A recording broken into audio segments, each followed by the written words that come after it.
Hello friends. Anil बात कर रहा हूँ। सभी का वेलकम है मेरे इस चैनल पर।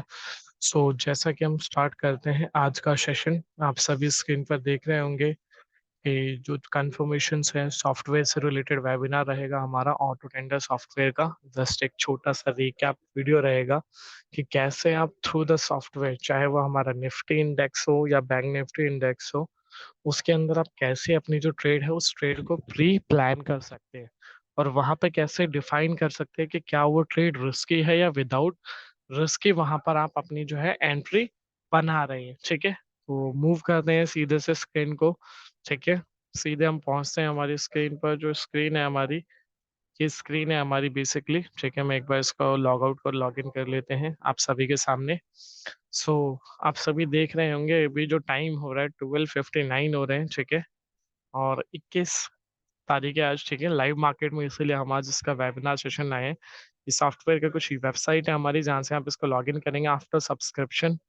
इस तरीके से डैशबोर्ड ओपन होता है। आपको जो मेन कॉन्सेप्ट्स है, हम सीधा फोकस करेंगे जो हमारे इंडेक्सेस है कि कौन कौन से इंडेक्सेस आपको इसके अंदर मिलते हैं। Nifty, bank Nifty, fin Nifty है, सेंसेक्स है।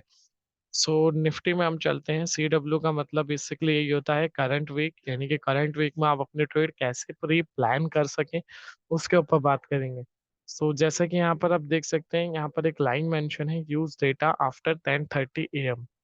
इट मीन्स अगर आप सॉफ्टवेयर यूज कर रहे हैं तो 10:30 के बाद कोई ट्रेड एग्जीक्यूट करेंगे तो उसके रिजल्ट्स आपको ज्यादा अच्छे मिलेंगे एज कम्पेयर टू 10:30 से पहले। क्यों? क्योंकि 10:30 से पहले क्या रहता है कि जब मार्केट ओपन होती है 9:15 पर, तो उस टाइम पे वॉलेटिलिटी बहुत ज्यादा हाई रहती है, तो फ्लक्चुएशन जो रहती है वो मार्केट के अंदर बहुत ज्यादा रहती है। तो हम हमेशा अवॉइड करते हैं कि उस टाइम को अवॉइड करें। टाइम को अवॉइड क्यों करना है? क्योंकि भाई फ्लक्चुएशन है उस टाइम पर। और दूसरा, बीइंग अ ट्रेडर, आप अगर स्टॉक मार्केट में इन्वेस्टमेंट ट्रेडिंग करने आ रहे हो तो आपका प्रोस्पेक्टिव क्या है?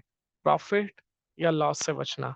और अगर आप एक सॉफ्टवेयर बाय कर रहे हो तो सिंपली वहां पर भी आपका यही सिनेरियो रहता है कि सॉफ्टवेयर आपको एक सपोर्ट देगा, और वो सपोर्ट कब मिलेगा आपको? जब आप उसके बेनिफिट्स पे बात करेंगे तब। ठीक है, क्लियरली। तो उसी के अकॉर्डिंगली हम सारी चीजें प्री प्लान करते हैं। तो वही सारी चीजें, अब जैसे कि यहाँ पर मैंने निफ्टी ओपन किया, करंट वीक की एक्सपायरी का डेटा आ गया, ये मैंने चेक कर लिया यहाँ पर। अब इसमें कुछ चीजें हैं, जैसे कि ये हाईलाइटेड पॉइंट है 21,300 पे, यानी कि सबसे ज्यादा जो अभी कॉल साइड में पोजिशन क्रिएट है वो 300 पे क्रिएट, यानी कि ये हमारा रेसिस्टेंस हो गया और ये मेरा सपोर्ट हो गया 21,000। ठीक है, जहां पर सबसे ज्यादा पुट साइड में पोजीशंस क्रिएट है, तो सपोर्ट और रेसिस्टेंस मुझे पता चल गया। अब बात करते हैं ट्रेड की। ट्रेड हम कहाँ से प्री प्लान कर सकते हैं? जैसे कि 10:30 के बाद सॉफ्टवेयर ने आपको कंफर्मेशन दिया कि सेम 10:30 के बाद, और मैंने आपको बताया था कि ट्रिपल कंफर्मेशन स्ट्रैटेजी क्या है, वो जो मैंने आपसे बात करी थी ट्रिपल कंफर्मेशन की। अगेन हम मूव करते हैं उस पे। सबसे पहली कंफर्मेशन आप देख रहे हैं, will move our trade buying option where is change in open interest total is less. Mean simple language में बात करते हैं, चेंज इन ओपन इंटरेस्ट का टोटल जिस तरफ कम रहेगा उस तरफ हमारी पहली कंफर्मेशन रहती है। Second confirmation put call ratio रहेगी, यानी कि ठीक है, जो पीसीआर होता है, अगर पीसीआर 1.25 से अबव है, ठीक है, नॉर्मली अगर हम बात करें 1.25 से अबव है तो मैं कॉल साइड में ट्रेड प्लान करूंगा। अगर पीसीआर मेरा 0.80 से नीचे है तो मैं पुट साइड में ट्रेड प्लान करूंगा। ठीक है, जस्ट तीनों कंफर्मेशन जब मैच होगी उसके बाद मुझे वो ट्रेड एग्जीक्यूट करनी है, ना कि सिर्फ एक पीसीआर के बेसिस पे।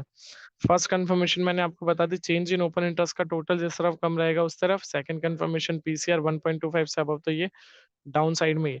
Third and final confirmation, option signal अगर बाय है, सेम एज दो सिग्नल से, क्योंकि both signal are in same direction, same वीवैप सिग्नल, दोनों सिग्नल बाय हो या दोनों सिग्नल क्या हो, सेल हो, तब मैं अपनी ट्रेड एग्जीक्यूट करूंगा। अगर एक सिग्नल बाय है एक सिग्नल सेल है तो वहां पे मुझे अवॉइड करना है, क्योंकि वहां पर फिर मैं ट्रेड नहीं कर सकता, क्योंकि एक सिग्नल बाय है एक सिग्नल सेल है, तो दोनों सिग्नल का सेम डायरेक्शन में होना मस्ट है। आप देख लेते हैं क्या इस टाइम पे वो ट्रेड बन रही थी। तीनों कंफर्मेशन मैच थी, first confirmation, second confirmation and third confirmation, तीनों कंफर्मेशन मैच थी। ठीक है, और उसके बाद आप एक ट्रेड प्लान कर सकते थे, जैसा कि मैंने एक लाइव एग्जांपल आपको अभी स्क्रीन पर दिखाता हूँ। मैंने एक ट्रेड प्लान करी थी सेम कल वाले टाइम जो मैंने आपको दिखाया था 12:25। ठीक है, ये वो कंफर्मेशन थी। First confirmation, change in open interest का टोटल, ये यहाँ पर आपको देखने को मिल रहा है।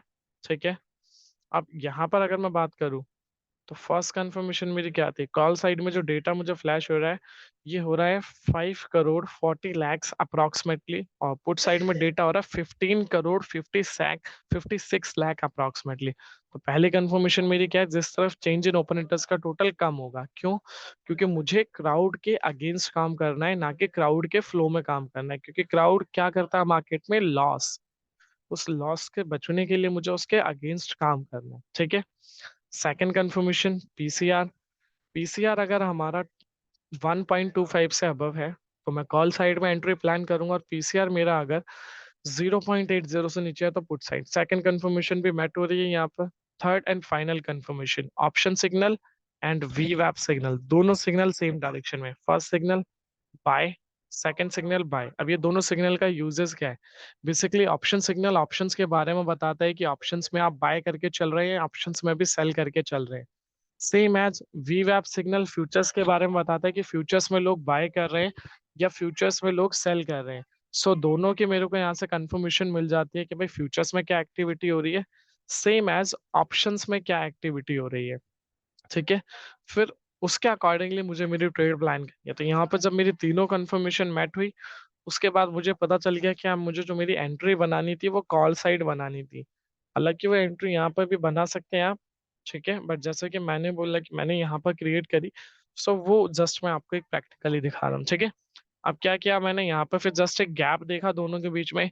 ठीक है, ये जो प्राइस और वी वैप देख रहे हैं आप, ये बेसिकली निफ्टी फ्यूचर्स का प्राइस है, और उसी फ्यूचर्स के ऊपर एक वी वैप का इंडिकेटर आता है जो यहाँ पर एड ऑन है। ठीक है, अब इसमें कंफर्मेशंस क्या आती है, बेसिकली फ्यूचर का प्राइस, और इसमें अगर मैं गैप की बात करूं तो ये एक फोर्थ कंफर्मेशन पर आप इसको ले सकते हो कि इसमें अगर जितना गैप कम होगा उतना रिस्क कम होगा मार्केट के अंदर, गैप जितना ज्यादा उतना ज्यादा रिस्क। ठीक है, तो गैप देख लेंगे हम यहाँ पर, जस्ट एक 4 पॉइंट का गैप है दोनों के बीच में, सॉरी गैप यहाँ पर थोड़ा सा ज्यादा है। जैसे कि अगर मैं बात करूँ तो ये आप देख सकते हैं। ठीक है, 21,269 माइनस करेंगे हम 21,171। ठीक है, 98 पॉइंट का गैप, यानी कि एक बहुत बड़ा गैप है। ठीक है, जैसा रिस्क वैसा रिवॉर्ड। अब इसमें जो सिनेरियो हम रख के चलते हैं कि 20 पॉइंट से कम का गैप है तो बिल्कुल रिस्क नहीं है, 20 से 40 का गैप है तो थोड़ा सा रिस्क है, न्यूट्रल, 40 से 60 तो मीडियम, और 60 से 80 यानी कि हाई रिस्क। अब 80 से ऊपर है तो वो ज्यादा एकदम ही रिस्की होगी, वहां पर हाई रिस्क और हाई रिवॉर्ड के सिनेरियोज रहते हैं। ठीक है, जैसा 98 पॉइंट का गैप आप सभी अभी देख रहे थे इसमें आ रहा है, तो नॉर्मल से नॉर्मल आप ये कर सकते हैं कि भाई जैसा कि आप एक न्यूट्रल है, न्यूट्रल वेन्यू पे तो यहाँ पर आपने जो भाई कॉल ऑप्शन, ठीक है, ये पता चल गया कि 98 पॉइंट का गैप है, यानी कि बहुत रिस्क है, पहले ही आपको पता चल गया। अब क्या करना है, यहाँ पर एंट्री बनाने से पहले आपको पता चल गया रिस्क कैसा है तो आप पहले से ही अवेयर हो गए। अब प्राइस, प्राइस के नियर बाय वाला स्ट्राइक हमेशा बाय करना है। ठीक है, 21,269 के सबसे नियर बाय जो स्ट्राइक है 21,250 है। ठीक है, ये चीज आप करेंगे 21,250। अब स्टॉप लॉस कैसे प्लान करना है आपको, तो स्टॉप लॉस प्लान के लिए मैंने आपको बताया कि 20 से 40 पॉइंट जो सबसे न्यूट्रल रिस्क है वो आप यहाँ पर पुट कर सकते हैं। तो 20 से 40 पॉइंट का आप नॉर्मली यहाँ पर जो है 40 पॉइंट मान लेते हैं, हम यहाँ पर स्टॉप लॉस लेते हैं, यानी कि 21,269 पर मैं एक कॉल ऑप्शन बाय कर रहा हूँ 21,250 का।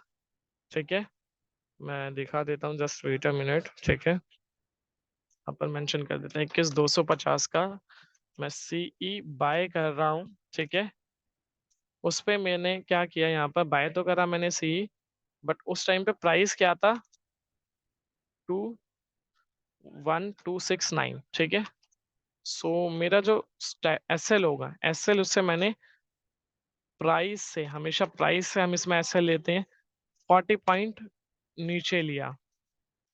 ठीक है, ये मेरा एसएल हो गया, यानी कि अगर मैं इसमें 21,269 में से 40 पॉइंट लेस करता हूँ तो ये हो जाएगा 21,229। ठीक है, तो मेरा एसएल हो गया 21,229। अब मैं 40 पॉइंट का एसएल ले रहा हूँ तो 1:2 अगर 2 की भी रेशियो लेता हूँ, ठीक है, तो मेरा पहला जो टारगेट होगा, फर्स्ट टारगेट मेरा क्या रहेगा, 21,200, सॉरी जो ये 269 था, तो इसमें अगर मैं 40 पॉइंट्स ऐड करता हूँ तो मेरा पहला टारगेट निकल कर आएगा 21,309 का, और दूसरा जो टारगेट निकल कर आएगा वो आएगा 21,349। ठीक है, ये मेरे दोनों टारगेट हो गए। ठीक है, सॉरी, ये मेरे दोनों टारगेट्स हो गए। अब उसके अकॉर्डिंग फिर मुझे एंट्री बनानी थी। अब ये चीजें आप सभी को समझ में आई। अब मैंने क्या किया, सेम, ठीक है, मैंने यहाँ पर थोड़ा सा एक डेप्रिशिएट ये किया कि मुझे स्टॉप लॉस टारगेट पता चल गया कैसे थ्रू द सॉफ्टवेयर मुझे लगाना है। एक बार इसको हाइड कर देते हैं, अब ठीक है। अब मैंने फिर वही चीजें करी, क्योंकि आज एक्सपायरी आप सभी को पता है, तो एक्सपायरी वाले दिन जो थीटा होता है वो थोड़ा ज्यादा डिके होता है। सेम मैंने वही सिनेरियो को थोड़ा सा डिफरेंट करके नेक्स्ट एक्सपायरी में गया। अब ये जो भी था 8,000 का प्रॉफिट आपको दिख रहा है, निफ्टी और बैंक निफ्टी दोनों में दिख रहा है। मैं एक बार इसको रिफ्रेश करता हूँ, कम होगा ज्यादा होगा वो हमें पता है, ठीक है। 5,575 रुपये का भी, सॉरी 74 रुपये का भी प्रॉफिट दिख रहा है। अब निफ्टी की बात करी, सेम वही 21,250। बस मैंने एक्सपायरी नेक्स्ट उठा ली यहाँ पर, सेम एक्सपायरी पे नहीं, क्योंकि आज एक्सपायरी थी तो थीटा डी के होता। तो वो चीज यहाँ पर आप देख सकते हो।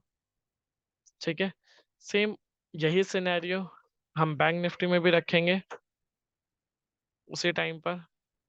इसके नियर बाय वही स्ट्राइक, ठीक है, 47,500। ठीक है, और दोनों का जो एग्जीक्यूशन टाइम है 21 दिसंबर, 12:28। अभी करंटली 1:09 हो रहे हैं। तो इस तरीके से जस्ट आप एक प्लान कर सकते हैं एंट्री थ्रू द सॉफ्टवेयर, चाहे वो निफ्टी हो या बैंक निफ्टी हो। सो आई होप आप सभी को ये चीज़ें अंडरस्टैंड होगी, ठीक है। So thank you so much everyone. सो बाकी की डिटेल्स आपको कैप्शन में मिल जाएगी, डिस्क्रिप्शन में, तो वहाँ पे जाके आप चेक कर सकते हैं कि कैसे आप इस सॉफ्टवेयर को बाय कर सकते हैं। ठीक है, थैंक यू सो मच।